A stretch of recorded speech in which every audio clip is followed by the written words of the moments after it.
बिस्मिल्लाहिर्रहमानिर्रहीम। मैं हूं मोहम्मद अफजल नासिर भट्टी और आप देख रहे हैं मेरी जंग डिजिटल। नाज़रीन, हमारे साथ हमारे ऑफिस में इस वक्त मौजूद हैं कसूर के एक ताजर, और उनका कहना है कि उनको एक पंजाब रेवेन्यू अथॉरिटी के एक ऑफिसर हैं जो उनको नाजायज़ तंग करते हैं, थ्रेट करते हैं, उनसे मिसबिहेव करते हैं। हम उनसे बात करते हैं, उनसे पूछते हैं कि क्या इशू था, कौन तंग करता है और वजह क्या थी। ਤੁਹਾਡਾ ਨਾਂ ਕੀ ਹੈ? ਅਤਾਉल्ला जी। ਅਤਾਉल्ला जी। ਤੇ ਤੁਹਾਡਾ ਕਿੱਥੇ ਹੋਟਲ? मेरा एक गंडा सिंह रोड सांदापुर ਦੇ ਰੋਡ ਚੌਧਰੀ ਫੂਡ ਬਾਰਬੀਕਿਊ ਦੇ ਨਾਂ ਤੇ ਅਸੀਂ ਹੋਟਲ ਚਲਾਉਂਦੇ ਚੌਧਰੀ ਫੂਡ ਬਾਰਬੀਕਿਊ ਦੇ ਨਾਮ ਤੇ ਗੰਡਾ ਸਿੰਘ ਰੋਡ। ਗੰਡਾ ਸਿੰਘ ਰੋਡ। ਹਾਂ, ਤੇ ਕੀ ਮਸਲਾ ਕੀ ਬਣਿਆ ਹੈ? ਇਹ ਜੀ ਮੈਂ ਟੈਕਸ ਹੋਲਡਰ ਹਾਂ ਜੀ, ਪਹਿਲਾਂ ਮੈਂ ਟੈਕਸ ਦੇਣਾ ਪਿਆ ਹਾਲ ਤੋਂ 4-5 ਸਾਲ ਤੋਂ ਪਹਿਲਾਂ। ਤੇ ਇਹਨਾਂ ਮੈਨੂੰ ਫੋਨ ਕੀਤਾ, ਇਹਨਾਂ ਕਿਹਾ ਜੀ ਮਸ਼ੀਨ ਲਵਾ ਟੈਕਸ ਵੀ। ਇਹਨਾਂ ਮੈਨੂੰ ਪਹਿਲੇ ਨੋਟਿਸ ਭੇਜਿਆ। ਕਿੰਨੇ? ਮੋਹਸਨ ਰਜ਼ਾ ਸਾਹਿਬ ਨੇ। ਮੋਹਸਨ ਰਜ਼ਾ ਸਾਹਿਬ ਦੇ ਅਫੀਸਰ ਨੇ ਤੇ ਪੰਜਾਬ ਰੈਵਨਿਊ ਅਥਾਰਟੀ ਦੇ। ਅੱਛਾ ਜੀ। ਇੱਕ ਨੋਟਿਸ ਭੇਜਿਆ ਸੀ, ਜਵਾਬ ਦਿੱਤਾ। ਦੂਜਾ ਨੋਟਿਸ ਭੇਜਿਆ, ਇਹਨਾਂ ਬਦਤਮੀਜ਼ੀ ਨਾਲ ਮੇਰੇ ਨਾਲ ਗੱਲ ਕੀਤੀ ਹੈ। ਤੇ ਆਖਰੀ ਨੋਟਿਸ ਕਿਦੋਂ ਇਹਨਾਂ ਬੰਦਾ ਘਲਾਇਆ, ਇਹਨਾਂ ਕਿਹਾ ਫਲਾਣੇ ਬੰਦੇ ਕੋਲੋਂ 35,000 ਰੁਪਇਆ ਦੇ ਕੇ ਸੌਫਟਵੇਅਰ ਬਣਾਓ। ਸੌਫਟਵੇਅਰ ਕਾਹਦਾ? ਉਹਦਾ ਮਸ਼ੀਨ ਦਾ ਕਿਹੜਾ ਤੁਸੀਂ ਬਿੱਲ ਕੱਢਣਾ ਹੈ 16% ਟੈਕਸ ਲਾ ਕੇ। ਅੱਛਾ, 16% ਟੈਕਸ ਤੁਹਾਨੂੰ ਕਹਿੰਦੇ ਹੋਣਗੇ ਲਾਓ, ਜਿਹੜਾ ਹੋਟਲਾਂ ਦਾ ਲੱਗਦਾ ਪਿਆ। ਜੀ। ਅੱਛਾ ਜੀ, 16% ਦਾ। ਤੇ ਮੈਂ ਕਿਹਾ ਜੀ ਅਸੀਂ ਕਿਉਂ ਉਹਨੂੰ 35,000 ਰੁਪਇਆ ਦੇ ਦੇ, ਮੇਰੇ ਦੋਵੇਂ ਬੱਚੇ ਦੋਵੇਂ ਸੌਫਟਵੇਅਰ ਇੰਜੀਨੀਅਰ ਨੇ, ਅਸੀਂ ਬਣਵਾ ਲੈਂਦੇ ਹਾਂ। ਨਹੀਂ, ਉਹਨਾਂ ਨੇ ਕੀ ਤੁਹਾਨੂੰ ਕਿਹਾ? ਉਹ ਬੰਦੇ ਫਲਾਣੇ ਨੂੰ ਫੋਨ ਕੀਤਾ, ਨੂਰ ਮੁਸਤਫਾ ਨਾਂ ਹੈ, ਕਿਹਨੇ ਫੋਨ ਕੀਤਾ ਜੀ, ਉਹਨੂੰ ਇਹਨੇ ਆਖਿਆ ਜੀ 35,000 ਰੁਪਇਆ ਉਹਦੇ ਕੋਲ ਲੈ, 4,000 ਰੁਪਇਆ ਮਹੀਨਾ ਤੁਹਾਡੇ ਕੋਲ ਲਵਾਂਗੇ ਮਸ਼ੀਨ ਸੈੱਟ ਸੂਟ ਕਰਨ ਦੀ। ਮੈਂ ਕਿਹਾ ਮੇਰੇ ਬੱਚੇ ਦੋਵੇਂ ਸੌਫਟਵੇਅਰ ਇੰਜੀਨੀਅਰ ਨੇ ਤੇ ਮੈਂ ਕਿਉਂ ਪੈਸੇ ਦੇਵਾਂ, ਮੇਰੇ ਬੱਚੇ ਬਣਾ ਲੈਂਦੇ ਆਪੇ ਸੌਫਟਵੇਅਰ। ਜਿਹੜੇ ਅਫਸਰ ਨੇ ਤੁਹਾਨੂੰ ਫੋਨ ਕੀਤਾ, ਜੀ ਉਹਨੇ ਕਿਸੇ ਪ੍ਰਾਈਵੇਟ ਬੰਦੇ ਤੋਂ ਨਾਮ ਦਿੱਤਾ? ਹਾਂਜੀ, ਪ੍ਰਾਈਵੇਟ ਬੰਦੇ ਦਾ ਨਾਮ। ਉਹਨੇ ਆਖਿਆ ਵੀ ਉਹਨੂੰ ਪੈਸੇ ਦਿਓ, ਉਹ ਤੁਹਾਡਾ ਸੌਫਟਵੇਅਰ ਤਿਆਰ ਕਰੇਗਾ। ਜੀ। ਅੱਛਾ, ਤੁਸੀਂ ਕਿਹਾ ਕਿ ਮੇਰੇ ਦੋਵੇਂ ਬੱਚੇ ਸੌਫਟਵੇਅਰ ਇੰਜੀਨੀਅਰ ਨੇ ਤੇ ਮੈਂ ਉਹਨੂੰ ਪੈਸੇ ਕਿਉਂ ਦਿਆਂ? ਓਕੇ, ਠੀਕ ਹੋ ਗਿਆ। ਫਿਰ ਜੀ ਉਹ ਕਿ ਇਹਨਾਂ ਕੋਈ ਕਲੀਕ ਉਹਨਾਂ ਕਲਾਇਆ ਰਾਸ਼ਦ ਬੰਦਾ, ਇਹਨਾਂ ਦਾ ਕੋਈ ਕੰਮ ਕਰਦਾ। ਉਹ ਅਫਸਰ ਹੋ? ਨਹੀਂ, ਉਹਨੇ ਦੇ ਥੱਲੇ ਕੰਮ ਕਰਦਾ, ਉਹਨਾਂ ਦੱਸਿਆ। ਐਲਕਾਰ ਹੀ ਹੈ? ਐਲਕਾਰਾਂ ਜੀ। ਅੱਛਾ ਜੀ। ਉਹਨੇ ਮੈਨੂੰ ਕਿਹਾ ਜਾ ਕੇ ਤੂੰ ਸਾਡੇ ਪਿਓਾਂ ਬਜਾਇਆ ਤੇ ਤੂੰ ਮਸ਼ੀਨ ਰੱਖ ਕੇ। ਮੈਂ ਆਖਿਆ ਚਲੋ ਰੱਖ ਲੈਂਦੇ। ਅਸੀਂ ਮਸ਼ੀਨ ਤੁਸੀਂ ਰੱਖ ਲਵੋ, ਕਿਹੜੀ ਪਰਚੀ ਕੱਢ ਕੇ ਨਾ ਮੈਨੂੰ WhatsApp ਕਰ ਦੇ। ਉਹਨੇ ਕਿਹਾ ਸਟਾਫ ਦੇ ਬੰਦੇ? ਮੈਂ ਉਹ ਮਸ਼ੀਨ ਵੀ ਰੱਖ ਲਈ, ਬੱਚੇ ਨੇ ਸੌਫਟਵੇਅਰ ਘੰਟੇ 2 ਘੰਟੇ ਬਣਾ ਕੇ ਮੈਨੂੰ ਦੇ ਦਿੱਤਾ। ਅਸੀਂ ਪਰਚੀ ਵੀ ਸੈਂਡ ਕਰਤੀ। ਇਹਨੇ ਮੈਨੂੰ ਫੋਨ ਕੀਤਾ, ਕੋਈ ਮੋਹਸਨ ਰਜ਼ਾ ਸਾਹਿਬ ਨੇ ਫੋਨ ਕੀਤਾ ਕੋਈ 4-5 ਵਜੇ। ਮੈਨੂੰ ਉਹਨੇ ਕਿਹਾ ਜੀ ਤੈਨੂੰ ਅਸਰ ਨਹੀਂ ਹੁੰਦਾ ਪਿਆ ਜੀ। ਮੈਂ ਸਰ ਜੀ ਤੁਹਾਨੂੰ ਪਰਚੀਆਂ ਭੇਜਤੀਆਂ ਨੇ, ਤੁਹਾਨੂੰ ਮਸ਼ੀਨ ਭੇਜਤੀ ਹੈ, ਉਹ ਲਿੰਕ ਨਹੀਂ ਹੁੰਦਾ ਪਿਆ। ਲਿੰਕ ਤੁਸੀਂ ਕੋਡ ਤੁਸੀਂ ਦਿੰਦੇ ਨਹੀਂ ਪਿਆ, ਉਹ ਤੁਸੀਂ ਉਹਨੂੰ 15,000 ਰੁਪਇਆ ਦਿਓ। ਸੌਫਟਵੇਅਰ ਤੁਹਾਨੂੰ ਦੱਸਿਆ ਸੀਗਾ ਤੁਹਾਨੂੰ ਸੌਫਟਵੇਅਰ ਵਾਲੇ 15,000 ਰੁਪਇਆ ਦਿਓ ਤੁਸੀਂ। ਅੱਛਾ, ਤੁਸੀਂ ਲਿੰਕ ਮੰਗਿਆ ਤੇ ਉਹਨਾਂ ਨੇ ਕਿਹਾ ਕਿ ਉਸੇ ਬੰਦੇ ਕੋਲ ਜਿਹੜਾ ਪ੍ਰਾਈਵੇਟ ਬੰਦਾ ਸੀ ਉਹਨੂੰ ਤੁਸੀਂ ਲਵੋ, ਲਿੰਕ ਲਵੋ, ਪੈਸੇ ਦੇ ਕੇ। ਮੈਂ ਤੇ ਬੱਚੇ ਨਾਲ ਗੱਲ ਕੀਤੀ, ਮੇਰੇ ਬੇਟੇ ਨੇ ਮੈਨੂੰ ਆਖਿਆ ਪਾਪਾ ਆਪਾਂ ਕਿਉਂ ਦੇਈਏ ਉਹਨਾਂ ਨੂੰ ਪੈਸੇ, ਅਸੀਂ ਸੌਫਟਵੇਅਰ ਬਣਾ ਲਿੰਕ ਦੇਣ ਨਾ। ਉਹ ਕਿਹੜਾ ਕੋਡ ਕਿਹੜਾ ਸਾਨੂੰ ਰਜਿਸਟ੍ਰੇਸ਼ਨ ਇਹਨਾਂ ਕੀਤੀ 2025 ਚ ਨਾ, ਆਪੇ ਕੋਲੋਂ ਕਿਸੇ ਸਾਨੂੰ ਕੋਡ ਨਹੀਂ ਦਿੱਤਾ।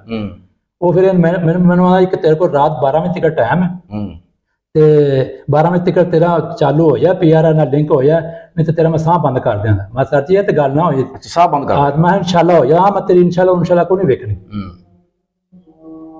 ਤੇ ਫਿਰ ਜੀ ਉਹਨੇ ਮੇਰਾ ਬੱਚਾ ਗਿਆ ਦਫ਼ਤਰ ਗਿਆ, ਉੱਥੇ ਸ਼ਾਨ ਹੈਗਾ ਅਫੀਸਰ, ਉਹਦੇ ਕੋਲ ਲਿੰਕ ਲੈ ਕੇ 1 ਘੰਟੇ 'ਚ ਲਿੰਕ ਕਰਕੇ ਅਸੀਂ ਮਸ਼ੀਨ ਵੀ ਰੱਖ ਲਈ। ਸਾਰਾ ਬਕਾਇਆ ਸਾਡੀ 24 ਤਰੀਕ ਤੋਂ ਸਾਡੇ ਚੈੱਕ ਕਰ ਲਿਓ ਜੋ ਸਾਡੇ 24 ਮਾਰਚ ਤੋਂ ਸਾਡੇ ਬਕਾਇਆ ਪੈਸੇ ਜਾ ਰਹੇ ਨੇ ਗੌਰਮੈਂਟ ਦੇ ਖਾਤੇ ਪੀ ਰਹਾ ਹੈ। ਇਹ ਫਿਰ 27 ਤਰੀਕ ਨੂੰ ਗਿਆ ਜੀ, 27 ਮਾਰਚ ਨੂੰ ਗਿਆ 10 ਵਜੇ ਰਾਤ ਨੂੰ 10 ਵਜੇ ਗਿਆ। ਮੇਰੀ ਤਬੀਅਤ ਖਰਾਬ ਸੀ, ਮੈਂ ਬਲੱਡ ਪ੍ਰੈਸ਼ਰ ਸ਼ੂਗਰ ਦਾ ਮਰੀਜ਼ ਹਾਂ ਤੇ ਮੇਰਾ ਬਲੱਡ ਪ੍ਰੈਸ਼ਰ ਹਾਈ ਹੋ ਗਿਆ ਤੇ ਮੈਂ ਘਰ ਆ ਗਿਆ। ਕੋਈ ਕਸਟਮਰ ਵੀ ਕੋਈ ਨਹੀਂ ਸੀ ਉਸ ਵੇਲੇ ਸਾਡਾ ਕਸਟਮਰ, ਕਿਉਂਕਿ ਅਸੀਂ ਬਾਰਡਰ ਏਰੀਆ 'ਤੇ ਬੈਠੇ ਹਾਂ। ਅੱਗੇ ਪਾਣੀ ਆਇਆ ਤਾਂ ਉੱਧਰ ਜੁੜੇ ਪਏ ਹਾਂ, ਉੱਥੋਂ ਆਲੂਆਂ ਰੇਟ ਕੋਲ ਸਬਜ਼ੀਆਂ ਰੇਟ ਕੋਲ ਨਹੀਂ। 10 ਵਜੇ ਮੈਂ ਘਰ ਆਇਆ ਤੇ ਇਹ ਗਏ ਨੇ 10 ਵਜੇ, 10:15 ਵਜੇ।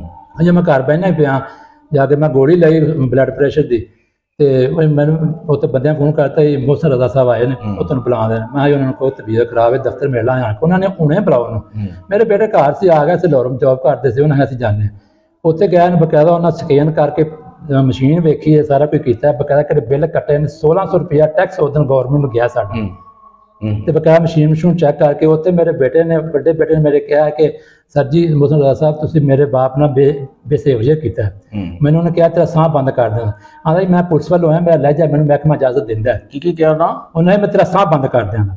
ਨਹੀਂ ਕਿਉਂ ਕਿਹਾ? ਮੈਂ ਪੁਲਿਸ ਵੱਲੋਂ ਆਇਆ, ਮੇਰਾ ਲਹਿਜਾ ਮੈਨੂੰ ਇਜਾਜ਼ਤ ਦਿੰਦਾ, ਸਾਨੂੰ ਮਹਿਕਮਾ ਸਾਡਾ ਇਜਾਜ਼ਤ ਦਿੰਦਾ। ਨਹੀਂ ਕਿਹਾ ਉਹ ਆਫੀਸਰ ਪੁਲਿਸ ਦਾ ਹੈ? ਪਹਿਲੇ ਪੁਲਿਸ 'ਚ ਲੱਗਾ ਸੀ ਇਹ। ਪਹਿਲੇ ਪੁਲਿਸ 'ਚ ਸੀ, ਹੁਣ ਇੱਧਰ ਆਇਆ ਜੀ ਤੇ ਉਧਰੋਂ ਇੱਧਰ ਆਇਆ ਤਾਂ ਮੈਨੂੰ ਮੇਰਾ ਮਹਿਕਮਾ ਲਹਿਜਾ ਇਜਾਜ਼ਤ ਦਿੰਦਾ। ਅੱਛਾ, ਇਹ ਲਹਿਜਾ ਯਾਨੀ ਕਿ ਬਦਤਮੀਜ਼ੀ ਕਰਨੀ ਜਾਂ ਮਿਸਬੀਹੇਵ ਕਰਦੇ ਨੂੰ ਇਜਾਜ਼ਤ ਦਿੰਦਾ। ਤੇ ਹੁਣ ਤੁਸੀਂ ਕਿਉਂ ਕਿਹਾ ਮੇਰੇ ਕਿਸੇ ਬਾਪ ਨੂੰ ਕਹੇ, ਤੁਹਾਡੇ ਬਾਪ ਨੂੰ ਕੋਈ ਕਹੇ ਕਿ ਸਾਹ ਬੰਦ ਕਰ, ਤੁਹਾਡਾ ਕੀ ਹੋਵੇਗਾ? ਉਹਨੇ ਸਾਡਾ ਲਹਿਜਾ ਇਜਾਜ਼ਤ ਦਿੰਦਾ ਸਾਨੂੰ। ਅੱਛਾ, ਮਿਸਬੀਹੇਵ ਕਰ। तो उन्हें कहा चलो तुम ठीक है तुम कर सकते तुम फीसर जे ਅਸੀਂ ਮਸ਼ੀਨ ਰੱਖ ਲਈ ਸਾਡਾ ਤੁਸੀਂ ਚੈੱਕ ਕਰ ਲਓ ਹਾਂ ਉਹ ਤੁਹਾਡਾ ਮੁਤਾਲਬਾ ਕੀ ਹੈ? ਮੇਰਾ ਮੁਤਾਲਬਾ ਮੈਂ ਟੈਕਸ ਹੋਲਡਰ ਹਾਂ ਮੈਂ ਟੈਕਸ ਦੇਣਾ ਗਵਰਨਮੈਂਟ ਨੂੰ ਮੈਂ ਡੀਸੀਓ ਸਾਹਿਬ ਨੂੰ ਮਰੀਮ ਨਵਾਜ਼ ਸਾਹਿਬ ਨੂੰ ਆਪਣਾ ਕਰਨਾ ਕਿ ਅਸੀਂ ਬੇਇੱਜ਼ਤੀ ਕਰਾਵਾਂ ਤੁਸੀਂ ਬੈਠੇ ਅਸੀਂ ਬੇਸਿਕ ਕੋਈ ਟੈਕਸ ਨਾ ਦੇਈਏ ਅਸੀਂ ਕੋਈ ਅਨਲੀਗਲ ਕੰਮ ਕਰੀਏ ਫਿਰ ਸਾਨੂੰ ਤੁਸੀਂ ਕੋਈ ਬਦਤਮੀਜ਼ੀ ਵੀ ਕੋਈ ਕਰ ਬਦਤਮੀਜ਼ੀ ਕਿਉਂ ਕਰਨਾ ਲੀਗਲ ਤੁਸੀਂ ਸਾਡਾ ਕੰਮ ਕਰੋ ਕਿਹੜਾ ਕਰਨਾ ਇਹ ਤਾਂ ਨਹੀਂ ਸਾਨੂੰ ਉੱਠ ਕੇ ਤੁਸੀਂ ਗਾਲਾਂ ਕੱਢਣ ਲੱਗ ਪਏ ਸਾਡਾ ਸਾਹ ਬੰਦ ਕਰ ਲਵੋ